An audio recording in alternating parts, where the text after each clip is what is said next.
Hi guys, welcome to lesson 14 in the PGN piano theory course. Today I'm going to be teaching you about octaves. In the previous lesson I taught you about intervals, and if you haven't seen that yet, it's really a must before watching this lesson, so make sure to check that out. For now though, I want to talk to you about octaves. And even though you may not realize it yet, you already know what an octave is, because an octave is nothing more or less than an eighth. Okay, remember the intervals? First, second, third, fourth, fifth, sixth, seventh, eighth. Okay, this is an octave. Why do we call it an octave? Because it's the same note as the ground note or as the tonic. Okay, you can see that it's two C's right here. So that means that all of the notes have been in the middle, and therefore we're on a C again. However, it's not the same C, it's what we call an octave higher. Okay, so this is an eighth or an octave, and octaves are actually really nice to play around with. We're going to be playing a lot of octaves when we get into the chords section later on in this theory course. But for now, what's important for you to realize is that octaves are really easy to find because it's simply the same note twice. So if I would ask you to play a G sharp octave, you find a G sharp and another G sharp, and you've got your G sharp octave. D flat, F, B. It doesn't matter, you can find these octaves really easily.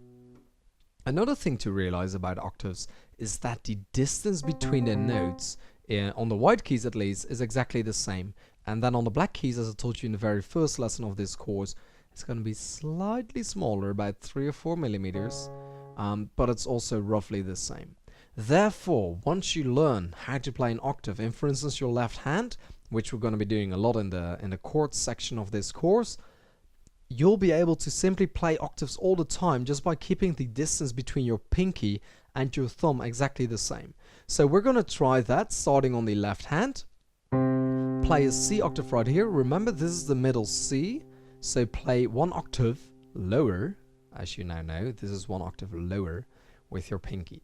So play a C octave, and then simply keep your hand in the same position and move it up to a D octave.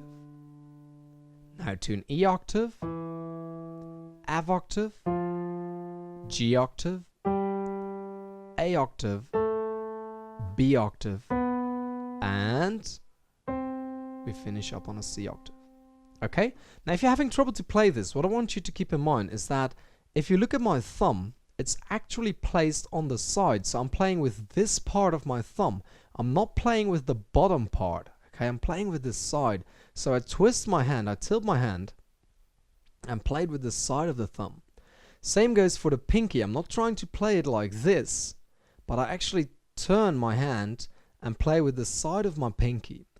Therefore, I can actually put a bend in my pinky, a bend in my thumb like that, and it will hit the note right here. And it will also steer clear of that other note that I don't want to play. Because if I would play it flat, it would be like this. But I rotate my hand so it can actually go like this around the note. Yes? Like this. As you can see, the corners are not being played right here. Let me get rid of the rest of the hand. So like this, the corners, I'm just missing those corners by tilting out the thumb and the pinky. Cool? So let's give that another go.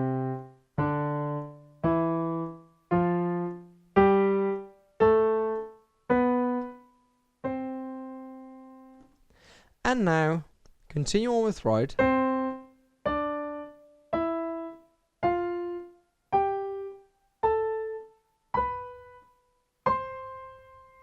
Okay, let's try this in the F major scale.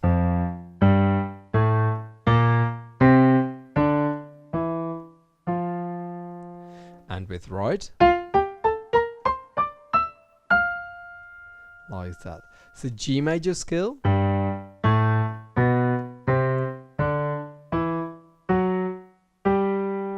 And with right.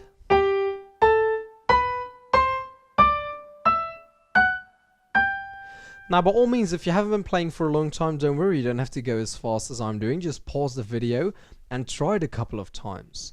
Okay? This is not about learning how to play octaves. This is about the theory behind it. And I want you to mainly focus on getting the theory of playing the same note at the same time. Okay? It's not about whether you can actually play it or not. We'll get into that a little bit later. Let's do one more, the A flat major scale.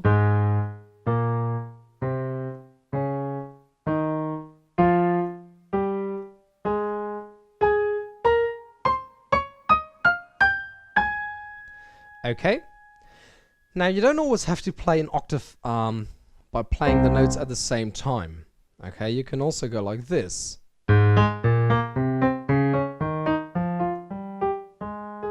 Okay.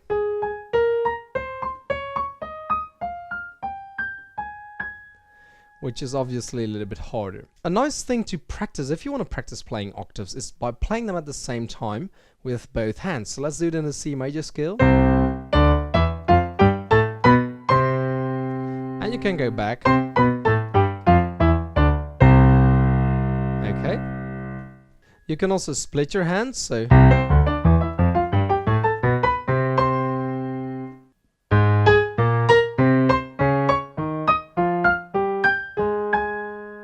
okay, so have some fun with that, play around and see if you're able to play these octaves. It's also really good to practice by just saying I want to play G octave and then playing that. I want to play F sharp, A flat, B flat, G flat, whatever, and just try and playing all of these octaves really quickly, because the better you'll get at that, the better it will be. But again, it's mainly about the theory for now. We'll get into actually playing those octaves later on. For now, it's just important for you to realize that we're talking about an eighth, talking about the distance between these notes. You don't have to play them at the same time. Sometimes you will, sometimes you won't. But an octave is simply the distance. And when I say you're going to drop it an octave, let's say we're playing right here, and I'll say drop your left hand an octave, that simply means your left hand is going to skip a whole box. Remember those boxes? All the way down right there, dropping it an octave, going up an octave, going down an octave. Okay, so that's it for this lesson. Please remember to give it a thumbs up if you liked it. Make sure to stay subscribed to the channel, and we're going to continue on with one of the best things ever, which is the circle of fifths. You're really going to love that, I will promise you. So for now, head over to the next lesson and I will see you there.